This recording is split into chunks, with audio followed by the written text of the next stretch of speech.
പറക്കാൻ സ്വപ്നം കണ്ട ഒരു കുട്ടിയുടെ കഥ കേൾക്കാം. ഡോക്ടർ APJ അബ്ദുൽ കലാമിന്റെ ജീവിതത്തിലേക്ക്. ഇതായിരുന്നു അദ്ദേഹത്തിന്റെ ജീവിതയാത്രയുടെ വഴികാട്ടി. തുടക്കം ഒരു ചെറിയ ദ്വീപ് പട്ടണത്തിൽ നിന്ന്. എന്നാൽ കൊച്ചു കലാമിന്റെ കണ്ണുകൾ എപ്പോഴും ആകാശത്തായിരുന്നു. കടൽക്കാക്കകൾക്കൊപ്പം പറക്കാൻ കൊതിച്ചു. പക്ഷികൾക്കെങ്ങനെ പറക്കാൻ കഴിയുന്നു? ഈയൊരു ചോദ്യമാണ് ആ വലിയ സ്വപ്നത്തിന് തിരികൊളുത്തിയത്. സ്വപ്നം നേടാൻ നല്ല വിദ്യാഭ്യാസം വേണം. അതിനായി സഹോദരി തന്റെ വിവാഹ ആഭരണങ്ങൾ വരെ നൽകി. വർഷങ്ങളുടെ പഠനം, ലക്ഷ്യമൊന്നു മാത്രം: ഇന്ത്യൻ എയർഫോഴ്സിൽ ഒരു പൈലറ്റ് ആവുക. തിരഞ്ഞെടുത്തത് 8 പേരെ മാത്രം. അദ്ദേഹത്തിന്റെ സ്ഥാനം 9ാമതായിരുന്നു. ഹൃദയം തകർന്നെങ്കിലും ആ സ്വപ്നം അദ്ദേഹം ഉപേക്ഷിച്ചില്ല. DRDOയിൽ ഒരു ശാസ്ത്രജ്ഞനായി ചേർന്നു. അവിടെ വെച്ച് വിക്രം സാരാഭായിയെ കണ്ടുമുട്ടി. The challenge here is the thrust ratio, adjusted for the payload mass. If we increase the diameter here, perhaps. Exactly. Innovation begins with questioning the norm.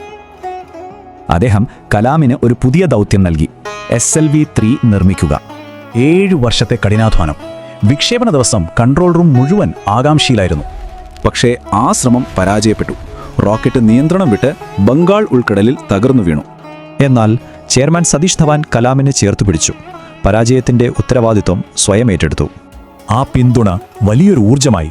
വെറും 1 വർഷം കൊണ്ട് അവർ വീണ്ടും തയ്യാറായി.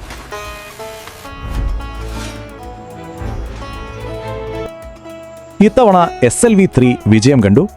ഇന്ത്യ ബഹിരാകാശത്ത് സ്വന്തം പേരെഴുതി ചേർത്തു. അവിടെ നിന്ന് മിസൈൽമാൻ എന്ന പേരിലേക്കും പിന്നീട് രാഷ്ട്രപതി പദവിയിലേക്കും അദ്ദേഹം ഉയർന്നു. രാഷ്ട്രപതിയായിരിക്കെ 74ാം വയസ്സിൽ അദ്ദേഹം വ്യോമസേനയോട് ഒരു കാര്യം ആവശ്യപ്പെട്ടു. ആ പഴയ 8 വയസ്സുകാരന്റെ സ്വപ്നം ഒടുവിൽ യാഥാർത്ഥ്യമാവുകയായിരുന്നു.